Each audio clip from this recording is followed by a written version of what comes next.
విధంగా చాలా చెడుతనము భూమి మీద వచ్చేసింది.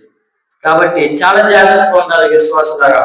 మీరందరూ మీ పిల్లల జాగ్రత్త చూడండి. ఎందుకంటే నాశనకరమైన జనము ఈ లోకంలోకి వచ్చేసింది. మీ పిల్లలు బాగున్నారా అని మీకు అనుకుంటారు, కానీ చెడు స్నేహితులు చేస్తే చెడు బుద్ధులు రావడం ఖచ్చితం ఖాయం. కాబట్టి ప్రతి ఒక్కరు గమనించవలసిందిగా మనం చేస్తున్నాం. ఇక్కడ పశ్చాత్తాప పడి వాళ్ళు ఒక్కడ ఉన్నారా అని ఎరుసలేము పట్టణం వైపు దేవుడు చూస్తున్నాడు, చెవికి ఆకేస్తున్నాడు, చూస్తున్నాడు కనులతోటి, కానీ ఒక్కడ కూడా లేడు.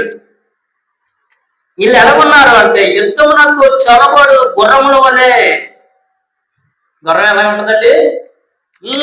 గుర్రం ఎక్కువ అంటే 70-80-90 కిలోమీటర్ల మైలు స్పీడ్తో పరిగెడుతుంది. 100 కిలోమీటర్లు కాబట్టి చూసుకోండి. మంచి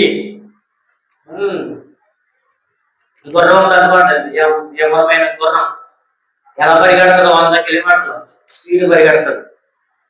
కాబట్టి అలాగా కుర్రలు కూడా యుద్ధమునకు చొరబడు, పెద్దలు యవనస్తులు అందరూ యుద్ధమునకు చొరబడు గుర్రముల ప్రతి వాడు తనకిష్టమైన మార్గము తిరుగులాడుతున్నారు.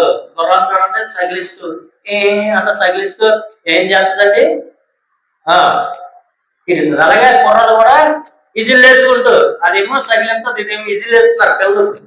లేటెస్ట్ ఇజిల్ వేసుకుంటూ, కేకలు వేసుకుంటూ, చప్పట్లు కొడుతూ ఇదంట తిరుగుతున్నాడు. తమకి ఇష్టమైన మార్గంలో తిరుగులాడుతున్నారు. ఇష్టం వచ్చినట్టు చేస్తున్నారు.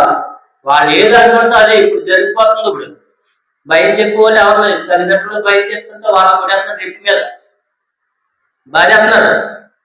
చాలా చోట్ల జరుగుతుంది. పాపం వాళ్ళు ఏం చేయాలి తనకు అవమానపడుతూ, సంఘంలో అవమానపడుతూ అనేకమైన బాధలు పడుతున్నారండి. వాళ్ళు ఎవరికి చెప్పుకోలేక చాలా మంది బాధపడుతున్నారు.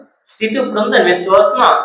మా సంబంధించిన వాళ్ళు మన దగ్గర వాళ్ళే. ఆడికి మన ఇంట్లో ఉన్నవాడే కుర్రాడు, మన ఇంట్లో ఉండి చర్చికి వచ్చి తీసుకెళ్ళినోడే ఆడు ఏం చేశాడంటే సంఘంలో కలిసిపోయాడు. సమాజం కలిసిపోయి ఏం చేశాడంటే వారానికి 10 రోజులకు ఒకసారి వస్తున్నాడు ఇంటికి. ఆడ తల్లిదండ్రులు పాపం వాళ్ళెట్టేస్తున్నారు. మనం ఏం చెప్తాం? ఏం చెప్పలేము. ఆడు చెప్పినా వినే పరిస్థితిలో మత్తులైపోయారు. యుద్ధమునకు చొరబడు గుర్రముల ప్రతి వాడు తమకి ఇష్టమైన మార్గంలో తిరుగులాడుతున్నారు. నా ప్రజలు యెహోవా నా విధిని ఎరగరు. ఈ జంతువులన్నీ పక్షులన్నీ కరెక్ట్గా తన కాలను బట్టి అవి ఏం చేస్తాయి? విదేశాల నుంచి వచ్చి మన దేశానికి వచ్చి చక్కగా గూళ్ళు కట్టుకుని పిల్లలు కానీ గుడ్లు పెట్టి పిల్లలు కానీ మళ్ళా పెంచి వాడి దేశానికి తీసుకెళ్తారు.